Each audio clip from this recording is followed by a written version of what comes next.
All right, guys, happy Friday.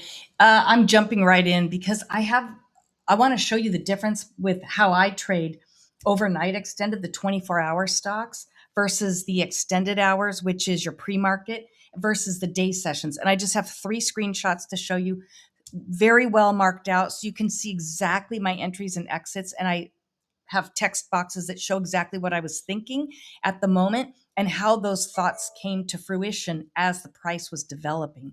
So I really want to show you that. I think you can learn a lot from that if you're trying to trade the way I trade, which is trading pullbacks off the 9 EMA and then just watching the scalping indicator down here. That's all I do. It's really the 9. I have the 21 on here, but the 21 is kind of like my kind of like a stop loss. Like I'll let it go to that sometimes. I just want to know where it is. And then there's always VWAP. And I do watch VWAP because if, look right here on Tesla, we hit VWAP and we failed and came down. So I like to watch that, but I primarily trade off the 9. Okay. And I only did $72.70 today. I was doing killer on Tesla. And then I'm going to show you right where the entire market tanked right here. I just read the market wrong and I got caught in it. I didn't get caught in this candle, but I'll show you in a second. And then I'm going to use Circle. Circle had news this morning, and I'm going to use that as an example for trading those 24-hour sessions. So for those of you that have a full-time job like me, I need to start doing more of that. And I think you'll like that, and very detailed of how you trade it a little differently in pre-market because the spreads are real high. All right, let's start off with Tesla. This was going to be a loser up until just a little, like an hour ago. I finally pulled out of it. I was going to give up, and I was going to give up at about a negative $80. But I can't go into a Friday with negative 80, you guys. It fries my brain. So right here, I was playing off the 9. I was going short here. Everything was perfect. And then right over here, I played it again. Perfect. I was up quite a bit. And then right here, I was actually short here. I made just, I think, 20 cents. It was about 25 cents right here. I shorted. The price came up, so I got out. And then the entire market tanked on a huge candle. I'm sure if you were trading, you saw it. I think Trump had tweeted something about Iran, whatever. It was bad. Whatever it was made the market scared, and everything dumped. So I was stupid. I got excited and I thought, oh, because I was already short. So I'm thinking, well, Nvidia's short right here, right? You're already short on Nvidia. You pull back and you go short again right here. So I thought, okay, now we have confirmation if the entire market is going short and we're down. And looking left, let's see what we have looking left. We had already passed this level. We were already low at our lowest point of the day. So I just assumed we're going to keep dumping. I should not have assumed. And here's where I got hung up. So right here, I got short right in here, but I got short way down here. And it was really hard to get fills on this. I was doing both market and limit orders, trying to see what would work best. And it was just a combination. So we shoot up, then we shoot down and up. This was a crazy candle. But this right here, you see buyers on this candle stepped up. I saw it, but I was trading my bias. I thought for sure it was going to keep dumping. And instead of getting out and just getting back in later, I just sat there. I don't know what was my problem. Then we go to another candle and I just kept going. So I finally got out on this candle, but I had lost $4, you guys, and I was trading 10 shares, so $40, but still. So then I barely had a profit. Then over here, I lost more money. And then over here, I believe I still lost money here. I didn't mark up the chart. There was a lot going on here. And I'm working, and this is later in the morning. So then we come over here. Let me see. I'll show you where I finally pulled my head out of my ass and actually made some money. So it was right here. I didn't wait till power hour. I wanted to get in a little early before power hour. Power hour has not been good lately. So I actually got in East Coast time. I got in at 2:00. So I guess power hour starts about 2 here. I still get confused. I'm on West Coast time. Okay. So I started playing off the 9 EMA, and I ended up finally pulling out of like an $89 loss and slowly scalping my way back until I got to $4.63. And I just said, I'm done. So sorry, I can't explain all that. I didn't have time to do text boxes and all that. All right, let's move on to NVIDIA. I'm going to pull NVIDIA over here. I actually took a screenshot. Well, first I'll show you. I did $56. You can see right here in 58 cents. Hang on. Let me pull up so you can just see this. But there was, I had to finally get rid of all the text boxes because I've got to see the chart. So I did take a screenshot. I made notes, took a screenshot, and then I could go back and trade if I wanted. This was super easy. It was just pullbacks to the 9, pullbacks to the 9, pullbacks. But I want to show you, I made notes of why this pullback to the 9, why I knew this was not going to be a pullback going up, that it was actually going to fail. So I'm going to pull my screenshot over here and show you guys that. All right, so here I am. I'm getting in. This is about 9 in the morning.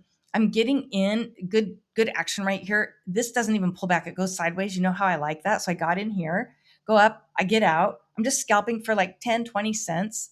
This looks like it was about 20 cents. I do prefer to do 20-cent take profit, and then I'll let it go as low as like 10 cents, on a stop loss. But again, it's based off price action. Okay, so here, that's all I'm doing is I'm letting it pull back. And then right as it goes past this candle and it's green and it doesn't touch the 9, I'm in again. And I get out when I think it's going to fail. Well, this right here, I got out here because look, I knew this was kind of failing right on this whole and half dollar mark. And then it continued to kind of fail there. So I waited this out right here and I got back in here and got out. I got in and out. I thought it was going to fail there again. So when it pulled back, I get in, but then I got out right there. It had failed too many times. There's no point in me. I can just take a few pennies and wait till the next candle and just get back in, which is what I did. I got in again on this candle. And then when I saw this wick and I saw sellers starting to come in, I got out. And then same thing here. I just get back in and get out, get back in. You can just get in and get out on each candle. It's perfect. So then we get up here. Notice how we pull across. I love that. We go up. Now I feel we're starting to get a little extended. You can see the 21 right here and the 9 EMA are getting pretty extended from each other, and price has gone way up. And the rest of the market was not doing this. So I thought, and there was no new news on NVIDIA, and I just felt, nope, something's going to happen. It's going to start coming down. And then right here, we had a doji candle and a second doji that failed right on that 208 even dollar mark. And I trade NVIDIA enough to know 208 is a tough spot. It does not like to go past that. It can get hung up. So I went ahead and took it short. Volume bars started aligning with my thought. You see sellers starting to come up here and buyers were coming down. And it was perfect. I got in on this candle and got out. And I got out right before it touched this, right after. It was just right at the bottom here because I wasn't sure if it was going to keep going short. It could bounce, off the 9. It could be a pullback and maybe just a deeper pullback than normal. But you can see this low is way lower than these lows, and it's actually lower than this low, and it's lower than this low. So I feel that this candle has overtaken all these upward candles on a downward movement. So I'm pretty sure it's going down. Now, we do go down right here. So I wrote, even though we pull back to the 9 EMA, I watched the volume indicator to see it was going to fail the pullback and drop. So I took it short. I could just see it happening. And then we come down here and we start to head up. I believe I stayed out of it at this point. This was my only screenshot on this. So let's go back to the trades on that. I can get rid of that. So that's where we left off right here, me taking that short. And then I'm pretty sure that was it. Yeah, that was it. And I got $56.58.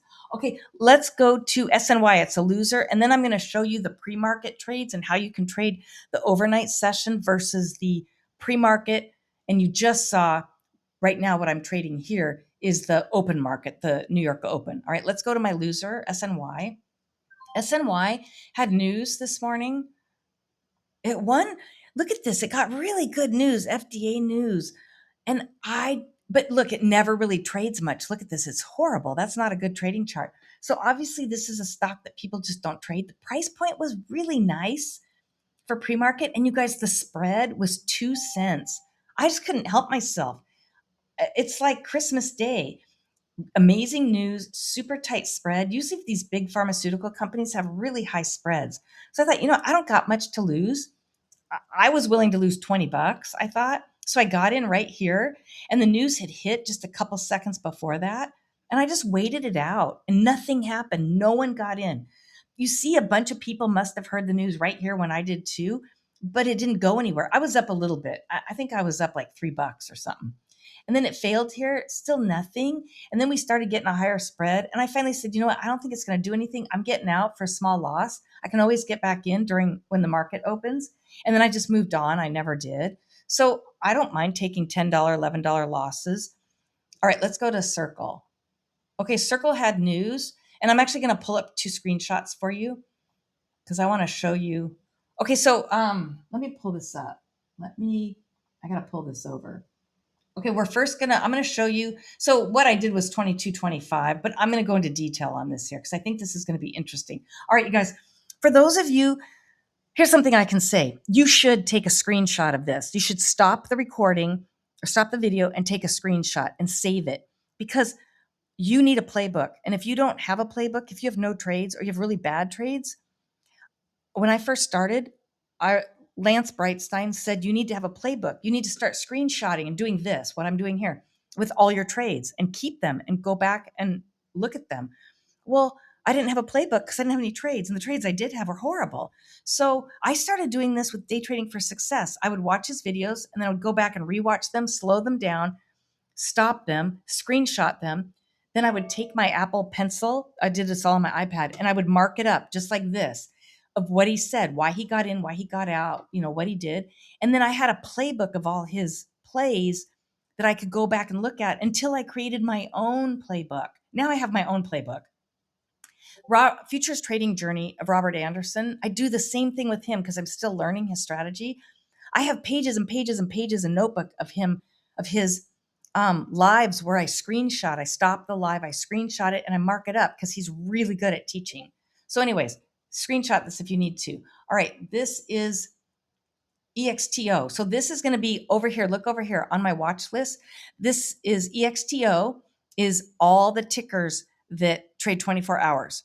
I work full time. I have to start trading in the middle of the night, early in the morning. I want to trade these.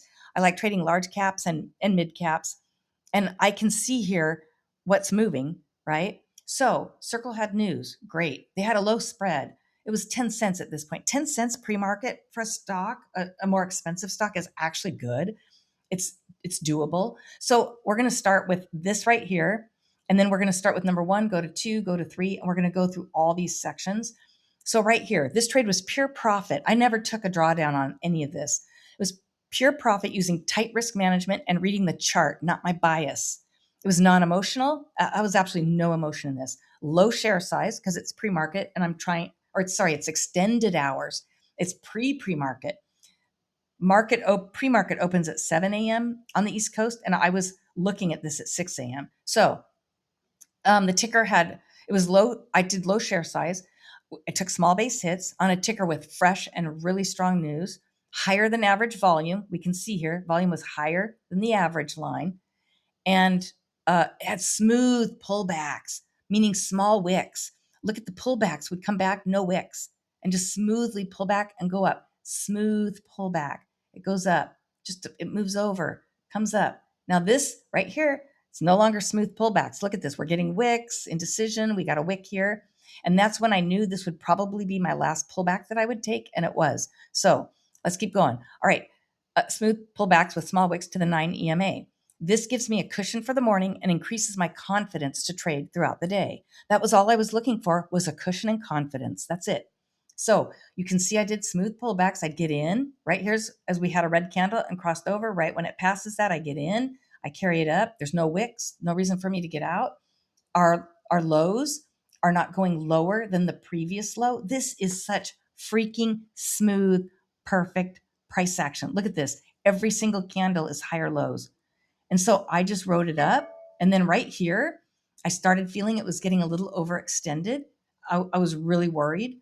So I just got out. I was already up. That was almost the whole amount I was up. And then this wick, and we pull back. And I thought maybe I have one more shot at this, but I missed this candle. We come up, we hit a high, not good. So right here, I want to read. I took gains right here on this candle. I took the gains and waited for a pullback for re-entry. I was actually typing this and lost the entry, which was this candle right here. Now we're getting too close to resistance. I know this is resistance here. So my next entry, I only got $2 over here, but I played it safe. And I felt the risk is high this early in the morning, and we already hit the full ATR at this point. So now I'm taking small base hits. So the ATR, the average true range of this stock, we had already moved the full true range. So I knew it's overextended. All right, now up here, I said we started getting lower highs and strong resistance. And I got that level. I marked it on the daily chart. So I already had this level here. I had already pulled it up on the daily chart, marked this level and this level right here. So look what we do. We literally, the news hits, we go past this level and we come up to this level and we're getting ready to fail this level. So I made $2 here. And then let's see, we go from 3 to 4. So here's my thought. My thought is it could retrace back to this support level. And I figured normally in pre-market, especially extended hours, if we get news and we start the news here and we run up, we almost always pull back to this level. So I'm actually waiting this out because I feel it's going to come back to this level. And then number 5, we dip below the 9 EMA right in here. Oh, right here. And then I'm waiting to take a short position, but I want it to pull back to the 9 before I take that short position because I want it to test the 9 EMA.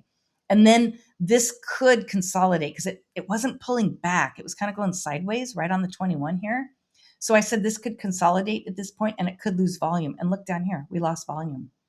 And then let's go to number 6. So volume died. And I said, I was typing this out and said, we may lose volume. It's going to consolidate. And then I wrote, oh, we did. That volume did die. So now I'm using caution as direction could still change if the buyers step in. So I'm saying here, I have to still be cautious. I can't assume it's going to go red. I can't assume that this is a pullback here because the volume is so low. I'm not going to make a decision. I'm not just going to take it because it's pulling back. I got to look at everything. All right, number 7. At this point right here, I realize volume's too low for me to risk trading. I can wait until the open. It should trade well today for better opportunities. So that's it. I want to take my profit. I don't want to overstay my welcome. And then right here, caution, 15-cent spreads. Now we went from 10 cents to 15 cents. We're having really low volume. Sellers are at the top of these candles above buyers. And then I said, if you're going to buy, if you're going to be a buyer here and think that we're pulling back and going up, you better make sure, and put this in big letters, you need someone to buy your shares. And the buyers have been too low in the scalping indicator. So I was done. Okay, guys, hope you took a screenshot of that. This is where you can see if you're EXTO eligible. That's 24 hours a day. But if it's in your watch list over here, you can see it with the 24. Okay, now I've traded the same stock. Yeah, okay, so on Circle, I only did 22.25. But again, remember, low share size, I'm being careful, small base hits. So I didn't keep trading over here, but what I want you to see, I ended the morning with 22.25. But real quick, this is the last one, I believe. I want you to see that right here, when you're getting ready to trade, you have to make sure EXTO is extended to do extended trading. And EXT, that's EXTO is your overnight, extended overnight, right? And then EXT is just your pre-market. So right here, now we're in pre-market. Pre-market started right here. So I wrote, this was the best entry right here on this candle. Oh no, my, damn it. I had more of these little circles marked back here, but I didn't get a good enough screenshot. Oh, well. Okay. So if you're looking for this to come up and pull back to the 9, up and back to the 9 and take off, your best entry is right here. I made this gray area right here because your buyers shot up right here, but the candle didn't really move that high. So I would have waited till about right here to make sure it's really going. So this was the best entry. If you look left, and what you want to do is get past these wicks right here. These wicks aren't good. There's a lot of them. So always look left before you decide how you're going to enter. So I said exactly at 7 a.m., trading switched from EXTO to EXT. That's pre-market started right here on this candle. That's when everyone started coming in and selling or buying the news. So that brought in a huge volume of traders. However, then I'm too late, right? Now I'm waiting for a pullback. So I said, oh, I wrote that wrong. Sorry. Waiting for a pullback as it's safest. And yes, I'm feeling FOMO. I did have FOMO, but I'm not getting in. I trade safe. I'm waiting for the pullback. We did get a pullback. I did not get in because look at this arrow right here shows that we came down to the 9 and we were failing it. We could not get past it. I want it to go past and be above it. I need to have some space there. And then look, very terrible volume and then dumps. Okay, guys, that's it. I ended up with $914.92 on the week and only $72 on the day. Tesla's the one that really got me, but I did end up pulling out green on that. Okay, let me know how you did, and I hope this helped. Please let me know if it helps. Okay, bye.